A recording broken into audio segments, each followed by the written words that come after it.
Richiesta rigettata. Con queste parole la Corte d'Appello di Trento ha respinto la richiesta di revisione del processo avanzata dagli avvocati difensori di Monica Busetto, stabilendo di fatto che resterà in carcere almeno fino al 2038, quando avrà espiato la sua pena.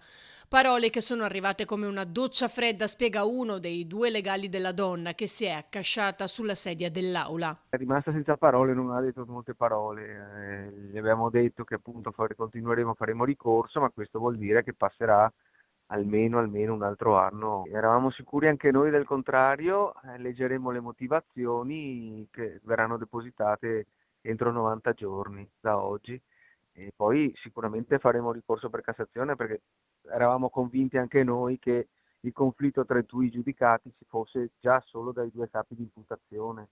Uno che prevedeva la condanna di Monica per l'omicidio commesso da solo e l'altro, quello della Susanna Lazzarini, che invece prevedeva il concorso. Quindi già i due capi di imputazione erano in contrasto. Un caso giudiziario unico nella sua genesi, quello iniziato con il delitto dell'anziana Lida Taffi Pamio nel dicembre 2012, quando è stata trovata con una palla di carta da cucina in bocca, il cavo del decoder attorno al collo, il corpo trafitto da varie coltellate.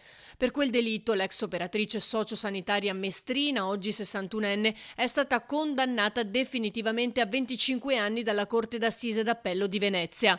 Nessuna prova di lei sulla scena del crimine, ma a convincere i giudici è stato un microscopico frammento di DNA trovato su una catenina d'oro spezzata, saltata fuori mesi dopo il delitto da un cassetto di casa Busetto. Le due sentenze che analizzano lo stesso omicidio in realtà lo ricostruiscono e lo valutano dal punto di vista proprio della ricostruzione dei fatti in modo assolutamente incompatibile. Una sentenza con l'altra. È veramente un caso unico. Per ora Monica Busetto resterà nel carcere di Verona, continuando a scontare la sua condanna oltre a questi 11 anni in cui si è sempre dichiarata innocente.